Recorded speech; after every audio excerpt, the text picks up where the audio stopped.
There is no end to the kind of ridiculousness contestants bring to MasterChef. You just have to listen and be open to other people's opinions. Just like this time in Season 12, when things kept getting crazier and crazier and crazier. No. Come on. Damn. So this time around, the contestants were given a challenge that was actually pretty exciting. Appetite, let me tell you. And today, you'll be feeding all of them and the hardworking people of this town. They were taken to a real rodeo where they had to cook for actual cowboys and cowgirls. Can you even imagine? Most of them hadn't even seen a rodeo before, let alone been to one, but well, leave it to MasterChef to give them a front row seat to the action. Never been to a rodeo. Me either. And if that wasn't enough, the judges even dressed up as cowboys themselves.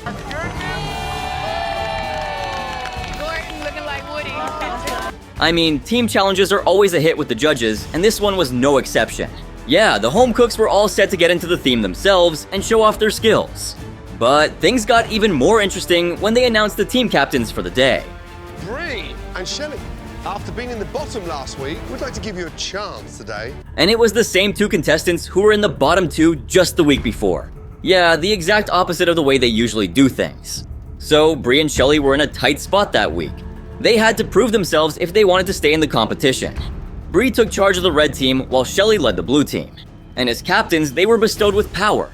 The power to choose their team. As far as picking the teams, both of you are going to pick them yourselves today. Shelly played it safe and went with familiar faces from her previous team challenge, while Bri went with people she thought would work well together. See, leading a team is never easy, but since Bri had some experience under her belt, she wasn't shying away from taking the risk.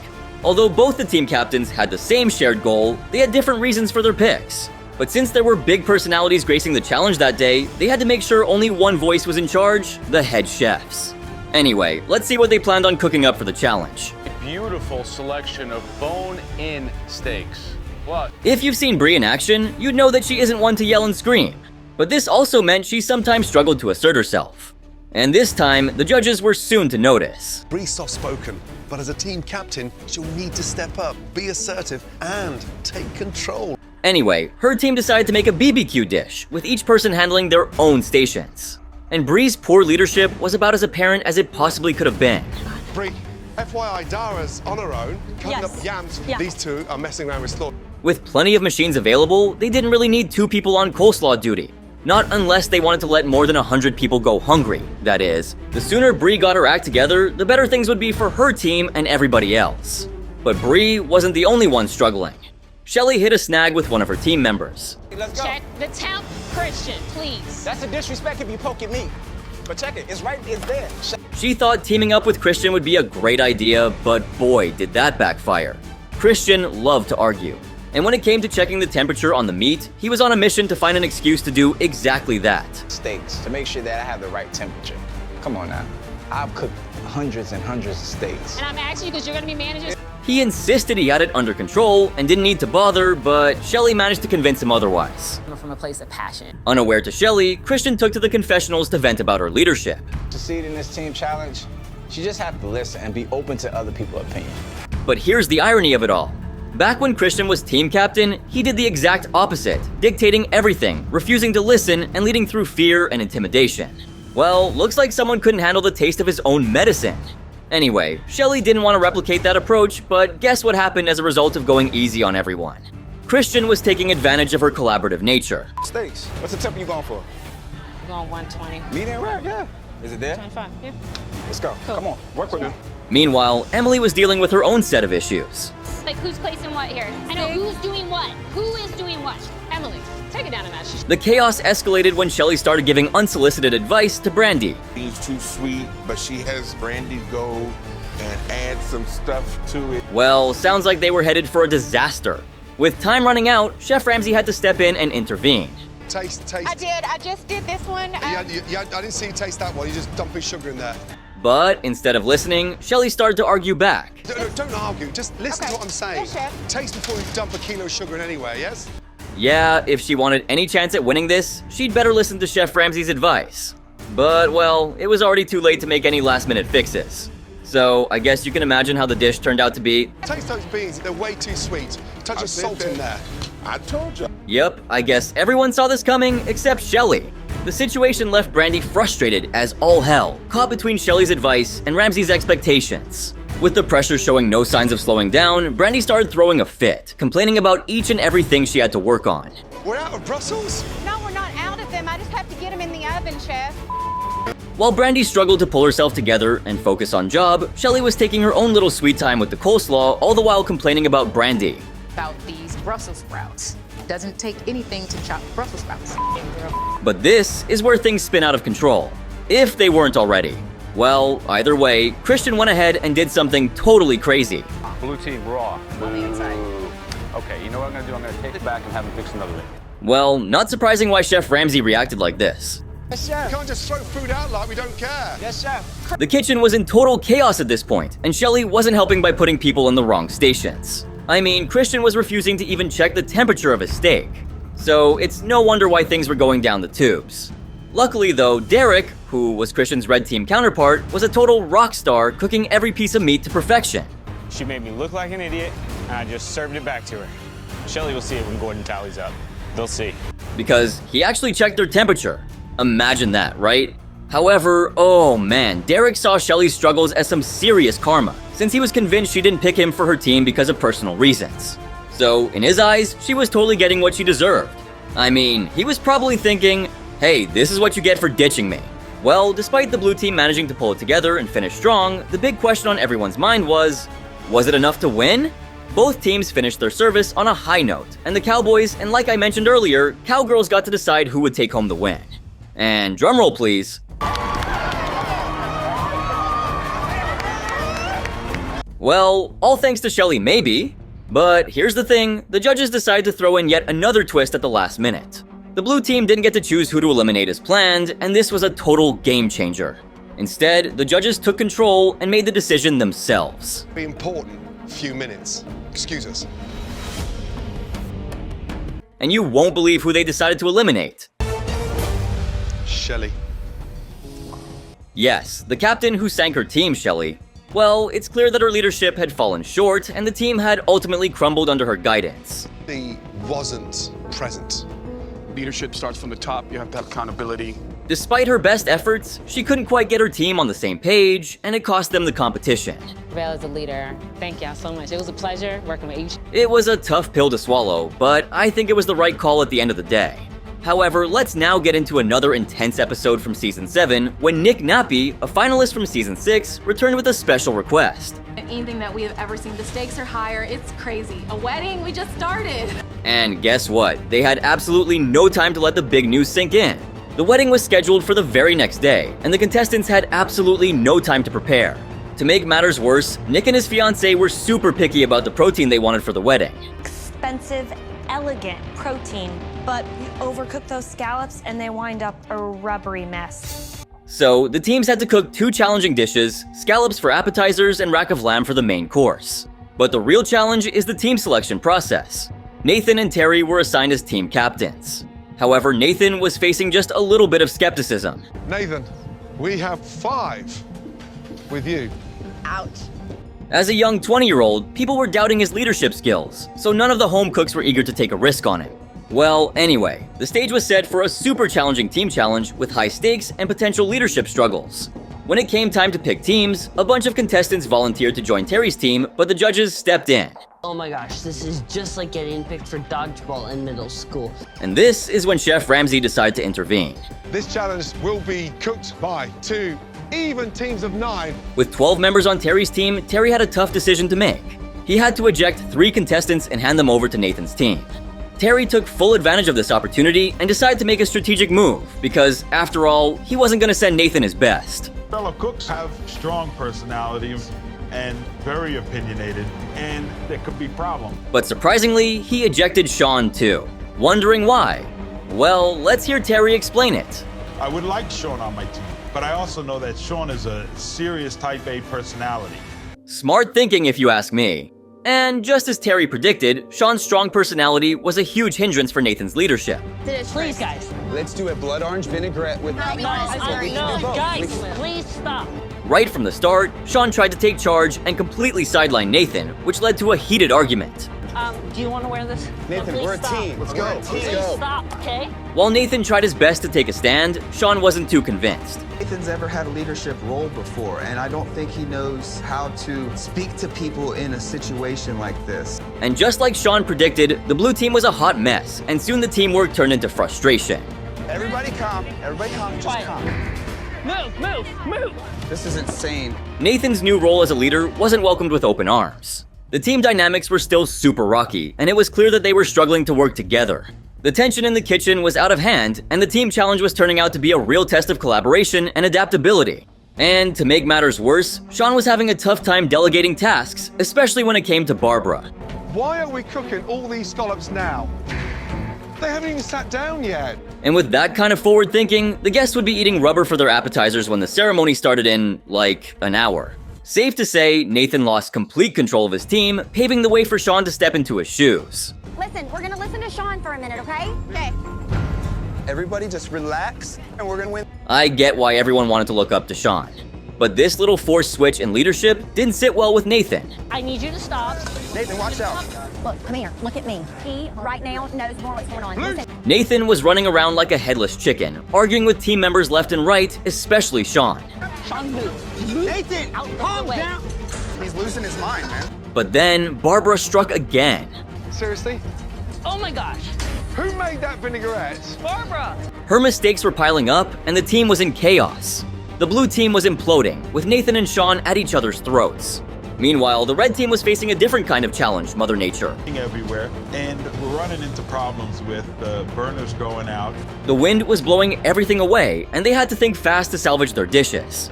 Terry and the red team had to adapt quickly, and thankfully, Chef Ramsay was there to guide them. Red team, come on! The focus shifted soon from cooking to problem solving as Terry made a smart move by ditching the tablecloths altogether. Got it, I've got it. Stupid cloths. Terry, this is the real world, yeah? Yes, sir. Chef Ramsay's advice was spot on, and the red team was able to recover from their quite literal blowout. The red team bounced back after ditching the tablecloths, finding a way to outsmart the wind. But oh boy, the blue team was still a mess. Guys, this scallop is raw! Hey, blue team! They're ice cold! Orders of scallops were delayed, and it was clear they were struggling with communication and teamwork. Nathan's attempts to get his point across by yelling only made things worse. Some team members felt belittled, even if they were the ones who hadn't been paying attention when he spoke calmly. After bombing with their appetizers and missing the pre-speech window, the blue team finally got a second chance with the main course. By this point, Nathan had smartly toned down his approach, opting for a calmer vibe with less yelling. And bring it down a little bit. You know, I got a little team captain happy. I did not mean to yell. It's okay. It's all right. Give me a hug. But guess what? His problems weren't gonna be fixed overnight. DeAndre wasn't having it when questioned about the orzo. Home, and this job is perfect for me. We got this. But would he be able to turn things around for the team? Well, orzo expert DeAndre burning that orzo of his wasn't really that big of a help, I'll tell you that much.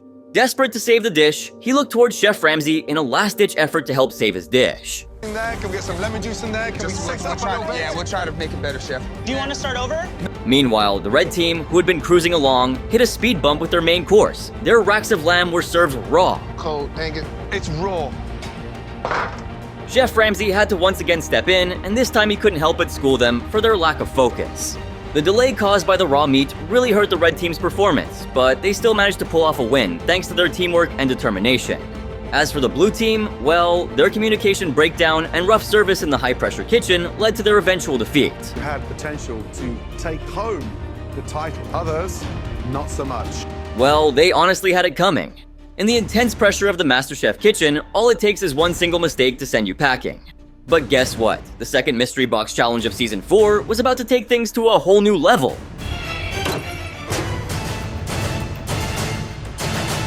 So this mystery box revealed ingredients straight out of Japanese cuisine. I'm talking black cod, black and white sesame seeds, baby beets, shiitake mushrooms, and a whole lot of exotic goodies. The competition was heating up, and the judges were on high alert, scrutinizing every move the chefs made and savoring every bite of their creations. And the cherry on top, the winner would score a massive advantage in the next round. But hold up, there was a plot twist lurking in the shadows. Here comes Howard Simpson, the brave soul who dared to serve sashimi to the judges. Howard, bring that dish up. But oh boy, Chef Ramsay wasn't impressed. He called Howard out for serving raw fish, pointing out that it didn't even break properly. However, wait till you see what Joe had in store for the guy. Or what sends you home. Yeah, that's pretty much his signature move, tossing stuff into the trash like it's nobody's business. Only this time, it came with an extra dose of drama.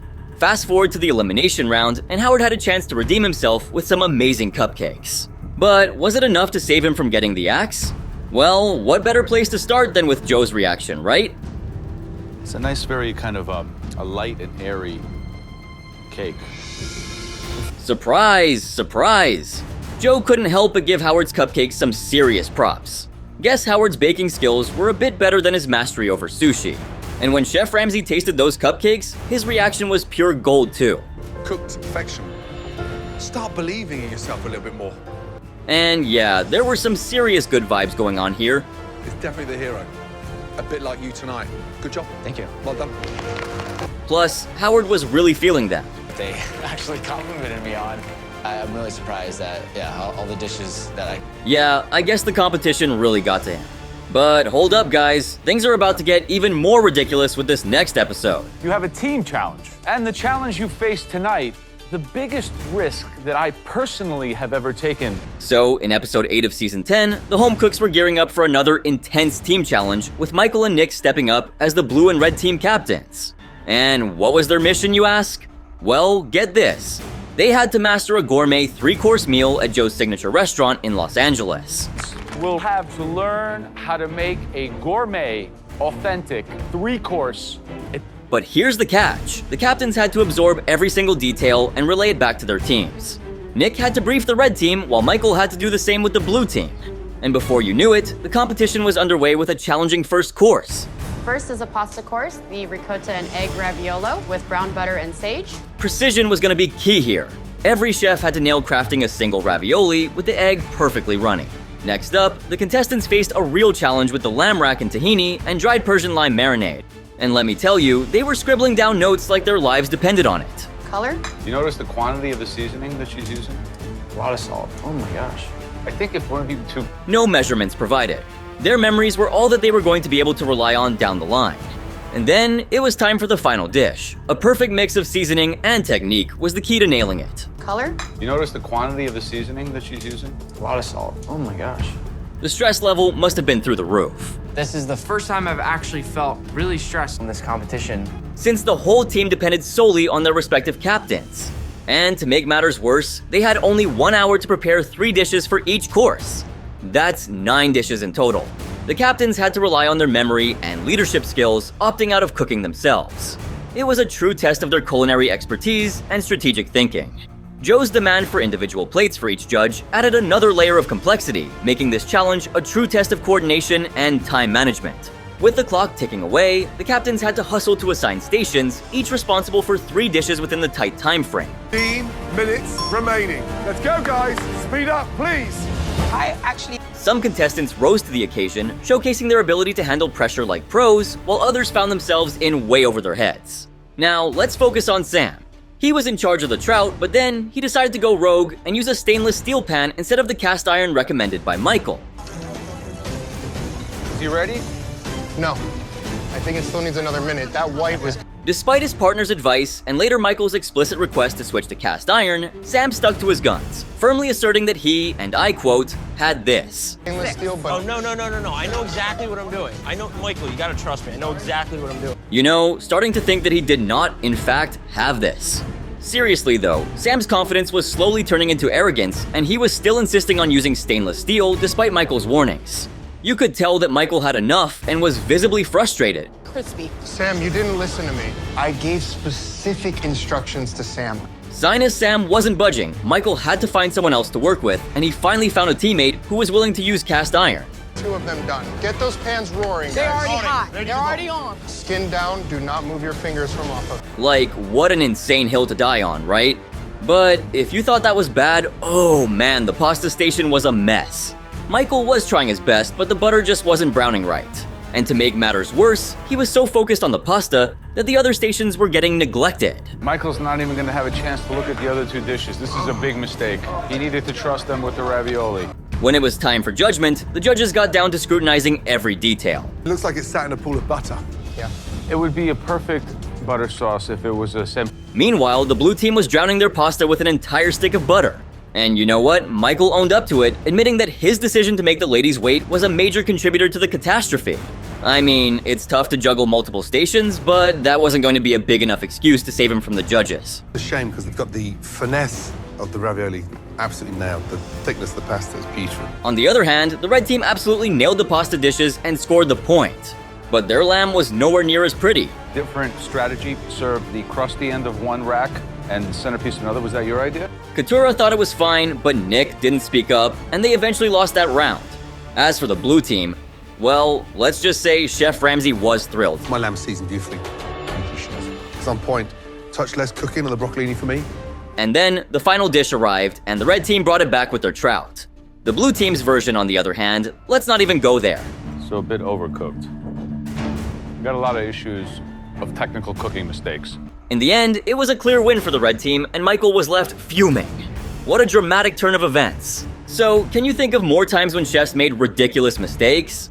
Make sure to drop your thoughts in the comments below. And if you guys enjoyed this video, make sure to drop a like, subscribe, and turn on my post notifications. And hey, if you want to see something even crazier, check out my latest video right here.